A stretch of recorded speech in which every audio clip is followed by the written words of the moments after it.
Welcome to the 8 Billion Project, where we're on a mission to make an impact by discovering and sharing the purpose of every person on this planet. I'm your host, Liza, Florida. Enjoy today's episode. Hi, everyone. Welcome to the 8 Billion Podcast. I am your host, Liza, Florida. And today we've got a very special guest, Adam McGowan. Adam is an expert on entrepreneurship. He helps early stage entrepreneurs raise funds, build teams, and perfect their tech products. As a serial entrepreneur himself, he's been a leading ally, advocate, and advisor for numerous startups. He majored in economics at Harvard University, then worked in finance for 10 years as a risk analyst at an investment bank and hedge fund. In the following 10 years, he was an entrepreneur, founding and growing a successful consultancy that built and enhanced tech ventures and products. Now, as a consultant to early stage entrepreneurs, he often takes an acting leadership role in their ventures so he can work alongside them to solve problems. Welcome, Adam McGowan, to the 8 Billion Podcast. How are you doing today? I'm great, Lisa. Thank you so much for having me. No, it's actually my pleasure to actually have you. I mean, what's really great is, your expertise in entrepreneurship. And so one of the first questions that I really wanted to ask is, are you seeing a rise of new entrepreneurs that are coming up ever since the pandemic? I think the answer is yes. So it's interesting because you might have thought it would have gone the other way. Pandemic introduces maybe more risk, maybe more fear, more uncertainty, all the things that kind of go against entrepreneurship, right? But I found this as an interesting opportunity because a lot of people have actually looked at all the change that's come at them that they effectively had no way to foresee. They had no way to defend themselves against. And as bad as things were from the pandemic perspective, things around their work life changed immensely. And they said, it's actually pretty incredible now, the things that have become clear to me, or the opportunities that I didn't see before. And a lot of people have actually used the pandemic and the change in their work-life balance as the jumping off point to do the things that they've been, telling all their friends and family they wanted to do for a decade, and they never did it. So I think in that respect, there's been a bit of a surge in people who are willing to take the leap. For people who maybe entrepreneurship isn't their thing and maybe they're a little risk averse, the pandemic probably made them even more risk averse. But for the people on the cusp, I think this was like the launch pad that really pushed them more actively into the role of doing it and actually starting to launch a new venture. So that's what I've been seeing. Yeah, no, I was just going to say, because you specialize actually in tech startups, right? So what would you say are like trends that you're starting to see with tech startups right now?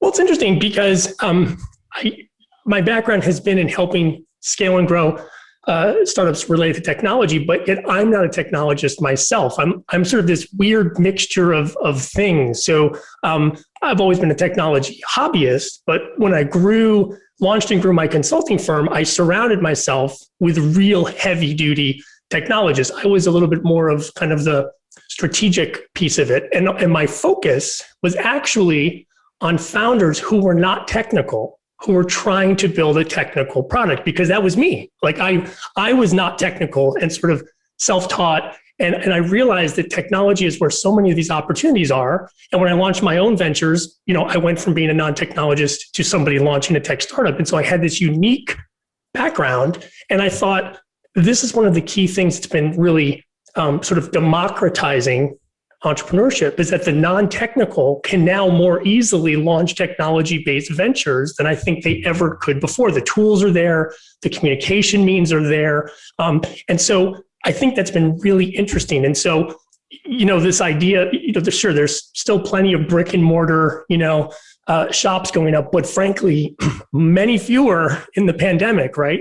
So this surge of having to be able to leverage technology really also got accelerated, I think. So not only entrepreneurship itself had a bit of a boom, but people were saying, well, look, I need to be able to do this remotely.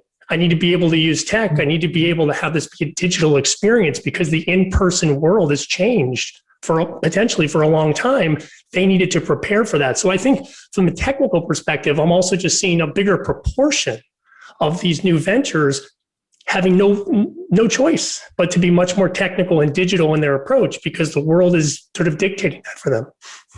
Yeah, no, that is very interesting that you say that because I'm interested in tech, but I don't have a technical background. So I'm just like, yes, that's exactly what, when I come across or, I've actually invested in a tech startup, but it just fascinates me. I understand it conceptually, but I mean, everything that goes behind it. But it's true. It's the basis that it takes. You can have a great tech idea, but it's like what you're saying. It's you studied economics at Harvard. It's all of it's all of the other skill sets that it takes to actually truly launch something successfully. And so what I wanted to ask you is, are you noticing also something different in terms of the skill sets that other entrepreneurs needed to have, especially in these last few years, and then now more so because of the pandemic? Yeah, I think so. So particularly, again, because my focus is so heavily centered around tech startups, but also non-technologist founders who are trying to launch a tech startup, that's where it's been really interesting because what I found is it's historically been this big challenge, but there was this big wall built where people said, well, I'm not a computer science person. Like I don't know how to code. I don't know how to design a website. So how am I going to go start a web-centric or a digital-centric or some sort of technical startup? And it's becoming, I think, easier to do it for a couple of reasons. One, just the sort of DIY toolkits are becoming more readily available. So previously, the ability to even develop simplest of websites. Over the course of the last decade, it's gotten so much simpler. It's gotten so much more democratized for the non-technologists to be able to sort of put their presence out to the world, beyond just a Facebook page, much more effectively than they have been in the past. So that's really great. It's also been the case that I think, having run a technology consultancy for a decade, I think that there's been a big evolution in the way a lot of those tech shops work with non-tech founders because they're becoming a bigger and bigger proportion of the entrepreneurship base. It used to be the case that you had all these techie entrepreneurs start to build a techie product, and then as they needed to really scale it up, they'd go find people to help them expand the tech. Now it's someone who doesn't really have experience with technology but has an amazing idea. They were a risk taker. They've sort of done their homework. They have this incredible vision, but they said, I don't know how to do this technically. And so you had to evolve as a company who builds tech to that kind of an entrepreneur. Because if you just said, you need to give us all this super technical input and you need to be a technologist yourself to be able to work with us, that doesn't work anymore. That absolutely doesn't work anymore. And as you think about the way the pandemic has pushed more people on the cusp into entrepreneurship, I think that proportion of the non-technical founder keeps going up and up and up. And so these other people, whether it's people who want to become a co-founder who's technical, companies that want to sell their services to people who are non-technical, they've got to continue to evolve and do better. And so their approach, the way they communicate, the tools they use, the sort of way that they kind of translate tech speak into non-tech speak, all of that has had to have gotten a lot better. So I've been seeing a lot of that too. No, that's amazing. It's a very niche business now. I mean, and so, it's great that you entered it because you are, that is a very great niche business. And even let's just say even outside tech, right? And the reason why I'm asking that question about giving rise to new entrepreneurs, people were always separating their career with their hobbies. And now you're starting to see like this creative outlet like come out among so many people. And now they're actually using their creativity and hobbies and now going into business. But still, there's a good business base that they need to have. I mean, even me, I was like, I wish I came across you, Adam, when I was doing all these other startups that I wanted to do, because there's a whole breadth of character traits, skill sets, craft that you need. And another thing that I noticed that you speak on a lot is the ability to collaborate, right? Would you, I mean, That, I mean, in and of itself, that is definitely one, because sometimes you do find entrepreneurs that are very they're within themselves, they're very introverted. So it's being able to connect with the rest of your team and be able to, what do you call it? Explain things and work with them cohesively that will bring, a business to life. Yeah, well, so I couldn't agree more on this idea of collaboration. It couldn't be more important, particularly in the pandemic or what we've seen over the course of the last couple of years, even the trend of being able to be more remote in the way we engage with people. So for the people that never knew of anything like Zoom or Google, or any of these other platforms, right? They had to get in the know, right? If they wanted to see anybody over the last year and a half, they had to get sort of more technologically savvy. But the idea around collaboration is one where, means of communication have had to change. The way in which we use that communication to sort of get our point across has been so different. I mean, and also, I don't know if I've heard the term of kind of like Zoom fatigue, right? So people have their 10th Zoom of the day and they're sort of waning, right? It was a lot easier when you were in an office and you could, you might, the 10th time you interacted with someone other than yourself didn't feel like a burden. The 10th time you do today on your 10th Zoom is a very different thing. So the ability to sort of communicate effectively, communicate efficiently, whether that's technology wise or not, these traits have really had to ramp up, right? People have really had to sort of up their game and their ability to do that. But it's always been at the core, this idea of collaboration. Mm-hmm. And I can say firsthand, when I left my finance career and I launched into my first technology venture, I had a product I was trying to build before I evolved into a consulting business. I didn't collaborate enough. I started to build a team, but I was too insular. I was sort of too focused on the task at hand, and sort of I learned the hard way that I didn't bring enough other people in. I didn't sort of collect enough outside perspective. I didn't sort of show what I was working on to enough of the rest of the world, maybe for fear that they might take the idea and run with it. I'm not exactly sure, but but now I sort of teach and guide almost the opposite when I work with founders, because it's only in these very rare cases, I think, where more collaboration is bad. If the team is too big, right, it becomes unwieldy. But at a certain size, it's sort of like this 3 to 8 kind of a number, right? This elite, outstanding team, the sum is greater than the parts for sure. And so that's something I didn't really appreciate enough 10 or 12 years ago, but I'm glad that I learned that lesson. No, that's amazing. I mean, that's exactly it. It's learning from either your past mistakes or your past experiences that help you grow. And I could just tell now, even in just your energy, like the way you're going to go about this next vision or next step of your career is going to be a lot different. I think it will. And, if someone had met me 20 years ago when I was just coming out of college, and then they met me, or, another version of me today, it's a pretty stark contrast. I think that there's been a lot, some evolution's better and some worse, but there's been a lot that's changed over that period of time. And I think a really big, collection of challenges that I had back then. And, just to touch back on my background a little bit, I wasn't an entrepreneur then. I had sort of entrepreneurial inklings, and I sort of, like many people, like toyed around with it with college, but then, college was ending.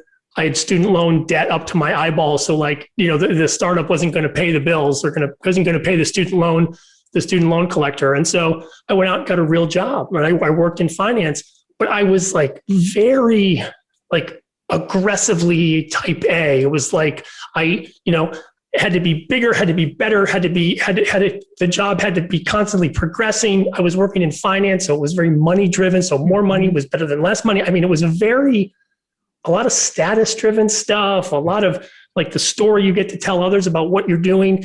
And that's took me a long time, but a lot of that was just BS, frankly, right?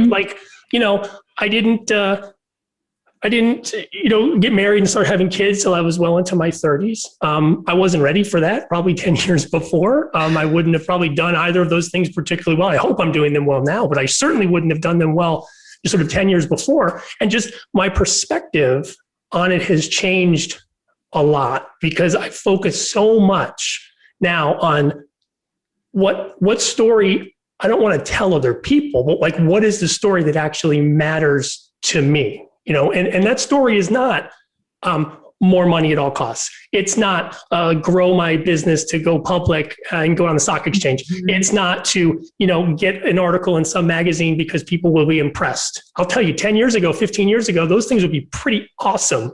Or at least I would have thought they would have been pretty awesome until the shine wore off very fast. And I realized they weren't as great as I thought. So I do feel like a long process of getting much more comfortable with sort of where I am, what I care about, what I want to do, the idea, like the proportion of my time I spend with my kids and my wife relative to what I would have thought, when I was working as an investment banker, it's a completely different thing. And I wouldn't change it for the world. And so I think without that change in my perspective, I also think, frankly, whether it was more hours or more of a crazy go attitude, I'm not even sure that would have made for more success in business or more, a better venture. It certainly wouldn't have made me happier. And so, I've still got a lot to do. I got a lot to learn. I've got a lot to progress, but it just seems a lot, I feel more comfortable, I guess, in my own skin in the way I'm doing it now than I was doing it a while ago. And I think in the moment, I didn't even realize it. And so that's another thing I spend a lot of time talking about with entrepreneurs, because there's all this pressure. Did you raise money? Did you not? Who are you talking to? What article, what news outlets were willing to chat with you? So much of the time, when it comes down to getting to what those entrepreneurs really care about, they say those things are important. But when you dig a couple layers deeper, that's not really what they want. And so, trying to work with them to figure out what are their passions, what's their purpose, right? What are their principles? And they're unique to them. They shouldn't be driven by anybody else but them. But once they get to that point, that's when we really get going. Like that's when the work really starts. Because when they get to that point, then I get super excited about what's going to come, because their path to success will be much easier to find, much more illuminated, much more rewarding than constantly kind of on this treadmill, trying to chase these things that they think other people want, or they think other people want them to do. And they think they're surprised at how much that might be different than what they really want to. And that's certainly been true for me. Wow. No, you had just dropped so many gems in that last 5 minutes. That was amazing, because I almost, even in your voice and your explanation of everything, I could, and not knowing you for very long, I could even just in those 5 minutes, I could see the transformation that happened with you. Now, going back, what was that? You did say you left, what do you call that? Finance and hedge fund. And like I was saying, that's what you're saying. It's more, it's better, it's competitive. And that was the collective energy. And like, that's what you were even just saying just a few minutes ago. Even if you could produce more, even if you could become, it's not going to be enough. So what allowed you, was there a moment, or a series of events? This always seems to be my question. But it is, because those are those turning points for everyone. Could you identify that time for you in your career? Well, absolutely. And I can't say that I just had this incredible self-driven awakening, or I just woke up one day and I said, oh my gosh, like, what have I been doing? It's time to make a change. Outside factors definitely helped. So my job, not to get into a bunch of detail, but my job when I worked in finance was very heavily tied to all of those crazy securities that ultimately caused the mortgage meltdown in 2007, 2008, 2009. So like when you watch a movie like The Big Short or something like that, like that was me. I went to those conferences. I walked around with those people. That's what I used to do for a job. So my awakening, I didn't look for it. It came looking for me, because all of that stuff sort of kind of blew up and I was right in the middle of it. And so what was really interesting about it though, was how I chose to come out the other side of it. So a lot of people, there were a few categories of people. There were people who were sort of like the villains, in that movie where like they made a huge amount of money before and then they just like went off into the hills of some distant land and they never went back. They retired and now they're off and they're gone. There were sort of the people who said, well, I still, my company may not be around, but I'm going to stay in this industry. And I'm going to kind of re-up. And then there was the third bucket, which was like me.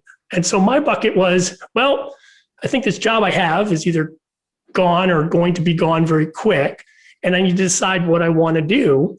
And I think what I had realized was that event made me understand that I had been confusing skill, or what I thought was skill, for passion. I used to think, I'm so passionate about going to work. I'm so passionate about working crazy hours. I'm so passionate about, finding all of these successes or wins or whatever you want to call them. And I think I was confused. I think I was confusing the idea that when you apply this status, or again, other people's measuring stick to what you're doing, ours was very simple. People invested in our funds. And if the funds went up, they were happy. So if the funds went up more, they were happier. And so, oh boy, we must be better. We must be doing really well. We must be really good and passionate about what we're doing. And I don't think it was true. And so at that point, I realized I need to rethink what I'm doing. I need to rethink how I do it. And I need to rethink what's really important, because I seem like I'm measuring something with everybody else's measuring stick. And the problem was, I didn't really know what mine was. I just knew mine wasn't the one I was using at that point in time. And so that's when I first decided that the 8 or 10 years since I had been in college and I'd been bouncing around all kinds of sort of startup ideas in my head, I thought this was the time. And that was my moment where I had to leave a career, leave an entire industry. A lot of my friends, just found the same job at different companies. That wasn't for me. Most of those friends would call repeatedly and say, oh, you're doing your own thing? How long before you come back? Because there's no way, the money's good, right? The money's good. Everything came back around. Things are going to go well again. Like you can't be out for very long. And I think I proved them wrong, because I really did have that moment where I said, this isn't what I want. And frankly, it was a pretty lucrative industry. So if money and status and all those other things was really high on the list, I probably would have figured out some way to stay. But I think that was the first moment when I thought maybe there's something else for me. And I think that's really when it started. No, that's amazing though that you mentioned that, because sometimes a big part of these interviews, there's, you always wonder how the connection works or anything like that. I was bucket 3 too. So I came from real estate. I was residential real estate, but we did a family business. But as the mortgage meltdown, it happened and it completely, it overturned everyone, us including. However, what ended up happening was, because my mother who started the business had been through several cycles, she could see the foreclosure industry coming. So what we did is we landed 6 of the major banks as foreclosure agents. However, something internally in me was changing. Because I saw when real estate was just money was raining from the sky, right? And then all of a sudden there's something within me. And just like you, it's not like a specific day that I remember. It was just something internally was starting to turn.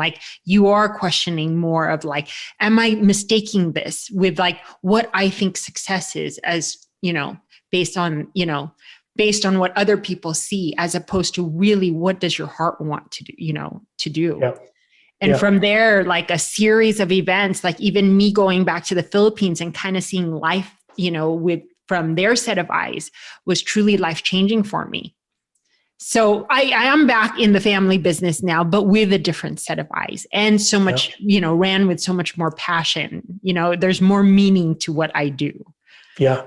Yeah. Well, it's great that you had that moment. I mean, they're game changers, right? They're game changers. They're absolute game changers. I almost feel we were going through the same thing at the same time, but I commend you really for sticking through that and following.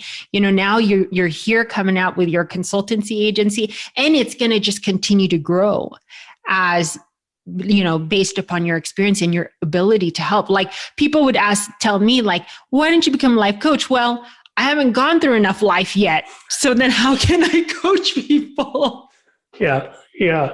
Well, it's funny though, because what we do gravitate though towards the kind of people who experience similar things to what we experience. And so, if you just looked at sort of a tagline for what I do on LinkedIn or something, you'd say, oh, okay, he's a consultant for entrepreneurs. And it seems like it's a very broad thing. And it can be very broad. Like I've enjoyed helping all different types of companies at all different stages. But if you really pin me down and focus on the place where I spend most of my time, it's actually with people that were like me at the moment when I had my kind of awakening, right? So I left not only a sizable company, I left an entire industry. I probably left a bunch of money on the table, if you will, and I made a very big leap. And so if anybody knows what that's like, it's me. And so I think like the first time founder who's in the middle of their career, I spend a lot of that are non-technical trying to build something technical, right? It couldn't be more me than that. Like that is my bio. I have this sort of kinship with them. And I spend so much of my time with them because they are going through huge change. But they made this gigantic leap. They're leaving jobs. They probably have, maybe they're married with kids and a mortgage and responsibility. This is different than the Facebooks, than being in a dorm room, with your hoodie on and writing code. This is very different set of risk. Not to take anything away from everyone who's created incredible innovation that way, but this is different. The risks are different. The trade-off is different. The in your gut feeling of, oh my gosh, what am I doing? What am I doing? What if this doesn't work is so different. So I've been there. And, I took what sort of I had gained from the few years of my career in finance, and I rolled that into my business and lost it. So I also can feel the pain of taking your own hard-earned money and putting it into something and not seeing it play out the way that you intended. So if there's any way to snap you into focus, that's it, right? That's it. Yeah. When things don't go the way you planned, and then you have to sit back and say, am I going to, turn in all my gear and retire, right? Or quit, or move on to get another one of those corporate jobs, or am I going to re-up? It was a hard choice to re-up. And I commend people who do, and I frankly commend ones who don't, because it is hard, but I did. And so for the people who are making the leap, I think, when they talk to me, they might say, oh, he's been there and he's seen it go well and he's seen it not go so well. So I think that's been a place where we spend a lot of our conversations around figuring out how to take those lessons from when it didn't go well and use that insight to help people avoid some of the mistakes I made. Yeah, no, you're absolutely right. And I think you're definitely onto something, because it does take so much more than just skill sets and craft. And I mean, it's wonderful you have a degree in economics from Harvard, but there's that emotional part of it. And that when you sit down and talk, there's other things at the very core or below the surface that actually, that will affect the way you will run a business, right? Yeah. And it's, so that is amazing. This is it, it's truly an honor and privilege to actually have you as a guest here on 8 Billion. I mean, these are the stories I'd love to uncover, because, like what you're saying, if you look yourself up on LinkedIn and you see the tagline, right? You're a consultant for entrepreneurs, but it does take so much more to consult entrepreneurs these days. So much more. I like to say it's really, I'm a guide, right? It's all them. It's all them, right? They have to have this courage and they have the creativity. You talked about it before, right? The collaboration. There's all these factors. Their ability to build community, their ability to sort of commit. These things are immense, right? And so I give them I admire them. I give them so much credit, but I do know that if only there was somebody for me, a dozen years ago, I look back and I say, what could someone have provided to me then to have sort of relieved some of my anxiety? What could someone have done to sort of help guide me, or sort of take those traits that were like pretty raw, but had potential, and shape them right into something that was going to be more successful, with sort of less ups and downs, and a straighter line towards kind of winning or success, right?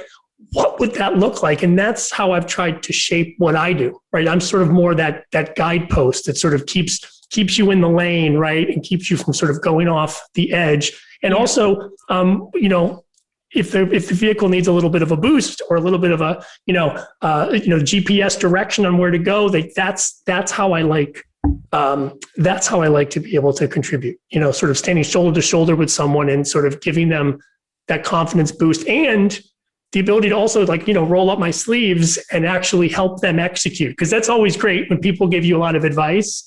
And theory is different than practice, right? So I know that firsthand too. So I can give people a lot of theories. Until you practice what you preach, people don't seem to take it as seriously. So, I can tell you some things you should do, but then when I stand next to you and do it, somebody give me the shovel, I'll help dig the hole. Then it has a little bit more weight to it when you're willing to do that, I think. No, you're absolutely right. And the reason that I'm laughing is because I do it all the time. I'm telling friends, I'm texting them, you know what, just go at your own pace. The world will move at your own pace, even though it seems like it's moving fast. And as I'm texting it, I was like, God, that's such good advice. I should listen to it. That's right. I've had plenty of moments where I do that too, where I send them like, ooh, why am I not doing that? That's really good. That's right. Really good. Why am I not doing that? Yeah. Exactly. So maybe you channeled a message from spirit or something, your higher and self. Something. Yes, something. That's right. But it does force me to sort of, kind of put up or shut up, right? Because if I'm going to say it, and then someone says, "Oh, can you help me do it?" "Oh, no, I can't help you do that." That's like, well, really? Is that the best? Is that the best course of action for me? If this guy over here is not willing to do it, so that's been sort of my litmus test to say, have I experienced it? Am I willing to experience it? Like, can I sort of get in the trench and help out? And if the answer is yes to those things, it feels like a pretty good checklist as to whether or not I think it's good advice. Yes, absolutely.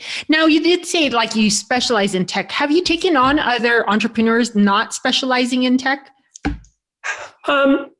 It's a funny thing, because when it comes to tech, so many things today get lumped in, right? So it's almost like if any bit of what you're doing touches on tech, you're tech. I mean, you could be trying to launch a bakery that has some incredible delivery service that's better than everybody else's, even though you have a storefront. Like, so much of what you're doing is on this newfangled app that's associated with your bakery. So now you're tech, but you're really a brick and mortar bakery that's just helped by tech. So I think sort of like tech with a big T is sort of, to me, like, artificial intelligence or semiconductor, all of these other sort of big tech. I feel like a lot of what I'm doing is more like tech with more of a lowercase t. It's sort of the tech to support the vision that someone's trying to bring to bear. So, I have a client who is literally, his mission is to cure cancer. So you're not going to do that with tech, but the delivery mechanism for lots of the things he wants to do is very technical. So I guess what I would say is almost everybody is very much non-tech and also very much tech in many ways, at least the ones that I tend to work with. So I think it's probably been very rare that I would, if someone said, look, I want to start a shoe company, right? And I want to do it without tech. I want to just open up a little store in the middle of town, all on my own. I'll be an island. And, I think first I'd probably advise them on some other ways to evolve the business model, which might include some tech. But it's been very rare. So I think it's always been a mix. But I would say in a typical day with a client or a partner I'm working with, maybe 10% is sort of tech talk, right? And the other 90% is about all these bigger picture issues that are more core to entrepreneurship at its basis, right? Not entrepreneurship for tech with a big or a small t, but just around decision-making and sort of risk and being resilient, resourceful, right? How do you be able to how do you decide amongst particular options in periods of uncertainty and unrest and pandemic and all these sorts of things? So much of our time is spent doing that. And frankly, whether or not you're baking pies or you're building iPhones, like so many of the elements that we talk about are the same, right? They're the same in one way or another. They're the same. No, you're absolutely right, because I'm very much like that. Like whether, we have the real estate business, right? And we were, even when we started off, like, my mother started off in the 80s and then we jumped on in the 90s, right? But, the way, real estate hasn't changed as, the business itself, but the way, the vehicles that we use in terms of, like the technology, or taking, like you're building now, not just a website for people to read information about you, you're taking in leads, so there's so much of that. And even on a passion project, like, this, like 8 billion, there's so much. I had to take a step back and recalibrate some of the goals and visions, just because a lot of it was tech driven.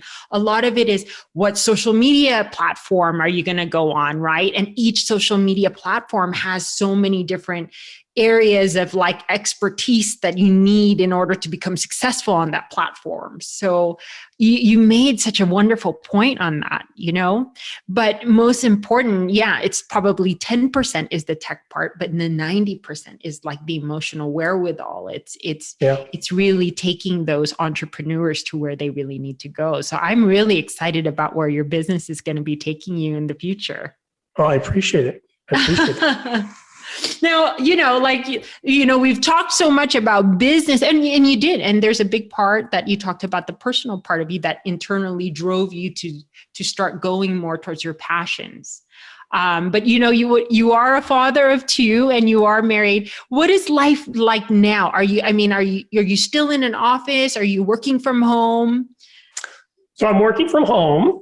We actually just bought a new home. So it's like sort of been a little bit of a mix the last few months. But now I have more of a dedicated office space, which is great. Like the pandemic was crazy with school or lack of school, and childcare and lack of childcare, and sort of multiple working parents trying to do Zooms in different spots in the house. So it's a little easier than it was. But I had been, sort of pretty lean in my operations for a while. So even when I ran the technology agency, even when we ramped up to as many as 20 people, we were global in our footprint. And so we had members of the team all over the world. And I think at any given time, we probably didn't have more than 3 or 4 people in sort of one space or one office. So this idea of being kind of nimble and remote, even pre-pandemic, was pretty much the norm for us. But but now I have my own office and my own house, and my wife's office is a floor away from mine, and so we're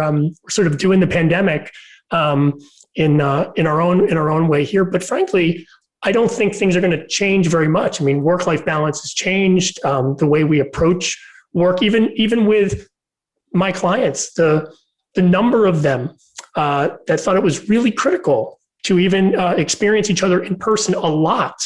It was pretty high pre-pandemic. And I think they've all been sort of surprised at how much we get done. And when you don't have an option for doing that in person, and you put that focus on whatever tools you have available, you can rise to the occasion, right? So I think as soon as things free up, I'm very excited to get out and sort of, see them, right? I want to do this. I want to go out and I want to enjoy them face to face. But the need for that, I always knew the need wasn't necessarily there because I ran a remote business, but they didn't, right? A lot of non-technical founders think I need the old sit at a table. We all have to be there, in close proximity, the old model of the old, office model. They realize that that's changing. And I think that's been a huge adjustment that's really come on the heels of the pandemic, because so many people have really changed their perspective on what work even looks like, how to collaborate, how the office structure works. It's going to be really interesting, I think, to see how it plays out in the coming years. Yes, no, I absolutely agree. Someone who comes from an industry where it's absolutely being face-to-face, I was showing homes on like a Zoom meeting, on a Zoom call, and it was kind of, it was changing. But yes, I mean, like human connection can happen whether you are in each other's physical presence or whether you are just even on a Zoom, on a Zoom call. It truly is. And the lag time in between, right? Like I would drive an hour out just to go see a client when you just now click on, click go live and all that kind of stuff. So it's just been really neat. And on top of that, my network of people has just grown globally. I can just think in a year. So it's amazing to kind of see where everything is going here in the future. It's so funny, right? And counterintuitive. Like, who would think that a pandemic that locks everything down would then open things up, right? That you didn't see before, right? So I think, the pandemic can kind of be a metaphor for so many things, right? When you're launching a company and like, how can this huge risky thing I'm going to do introduce all of this other sort of opportunity that I never really even knew existed, right? So, that's the kind of thing that I love to see when I'm getting a chance to work with entrepreneurs, because like that moment when they go from kind of, fear and excitement mixed, but then when sort of the excitement and innovation wins out, right? That's the moment when it gets super exciting to see where they go from there. And if I can help them sort of unlock that, even the tiniest bit, that's a win. That's huge, right? That makes everything for me. Well, no, I can see you going to so many great places, especially with just this conversation that we had right now. And I thank you so much for actually being on the 8 Billion podcast. But however, I've always said that I want 8 Billion to be a legacy project. I would just start it, but if people could just keep contributing to it. But what I have asked a lot of my interesting and guests, I said, if there's a parting message and you just had a few minutes to talk to an 8 billion population and you get these next few minutes to do so, what would be your words of advice? Sure. Well, this is something I tend to say to new entrepreneurs, but I think it really applies to anybody who is on what I would say sort of like the doorstep to some sort of a big change in their life. And what I feel is that when you're really focused on what truly matters to you, and I'm saying like you with a capital Y, like this is very much you in that it's your passions, it's your purpose, sort of it's your principles.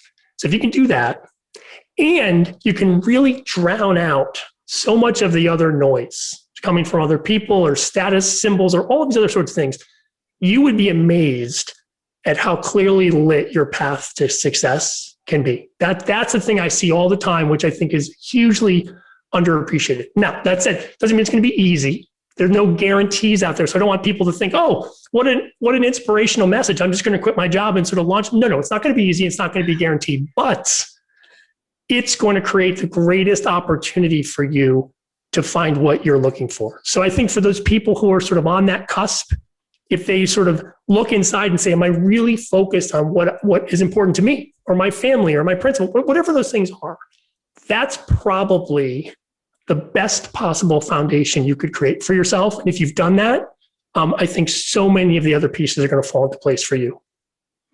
Amazing message. That is something that I would just definitely, and it's not easy. It's not always going to be easy. It's not going to be a light bulb that goes off and all this kind of stuff. It is a journey. It truly is a journey. It is. It is. Yeah. And frankly, if, it shouldn't really have an end, right? This idea of like, well, I'm just going to do this until I get that. I'm just going to do this until I make this much money, or I'm just going to do this until I can buy that house. Well, then what? Right? So then what? So the whole idea is that you're never going to get there. So if you can't figure out how to make the trip the destination, it's going to be like a constant collection of weird disappointments. Like, why do that to yourself? Like, why do that to yourself? Like, I'll raise more money and then I'll win. No, then you'll just have to go raise more money.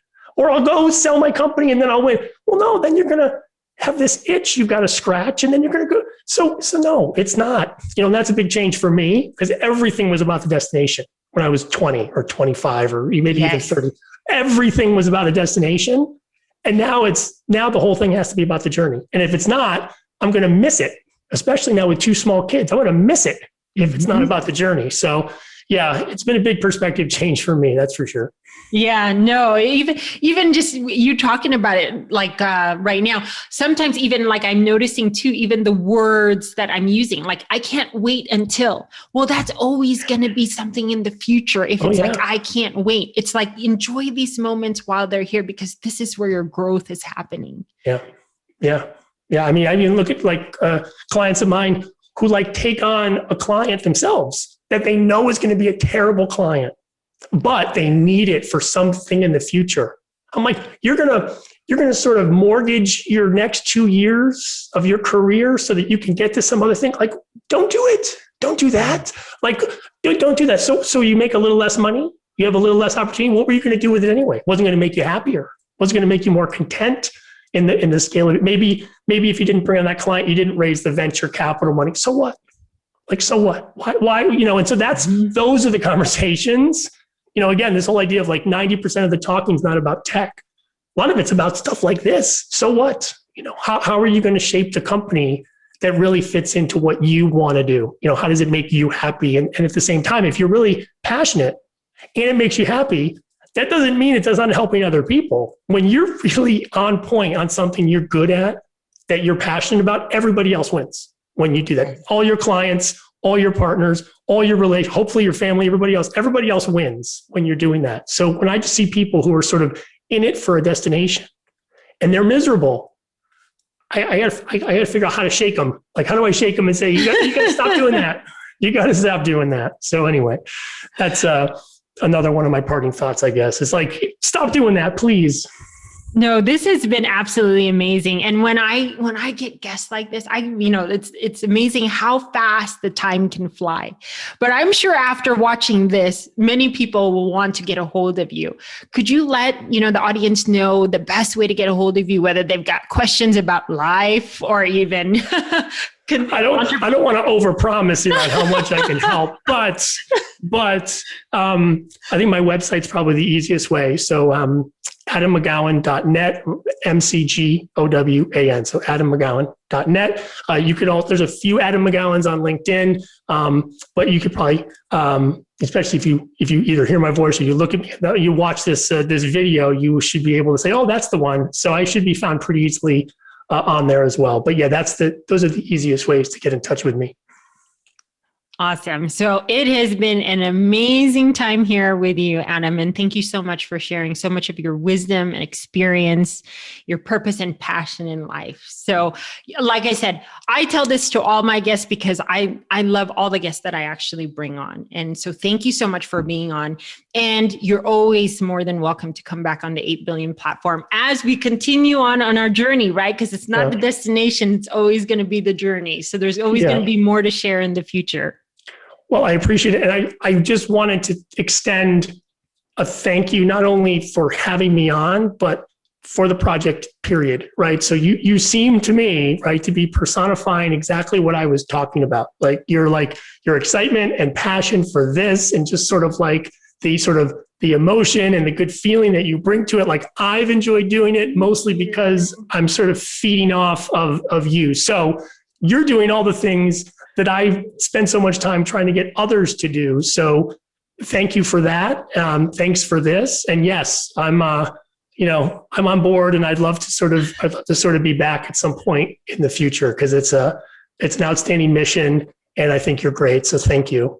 No, thank you. That means so much to me, really. And it's true. When I have guests on, before I end the show, when I have guests on, when you get to that level of vibration, when my guests are just matching me, it's sometimes the conversations go all over the place, but it's just so nice because it allows me to be able to help open up a heart space for them and speak truly from within. So It has been an absolute pleasure to have you on the show. Great. Well, same here. Well, everyone, thank you for tuning into this week's episode of 8 Billion Podcast. I look forward to continuing putting out the next podcast, and we'll see you on the next one of 8 Billion. Thank you for listening to today's episode. If it's moved you in any way, please review and share your thoughts, or text me your thoughts at 949-247-2800.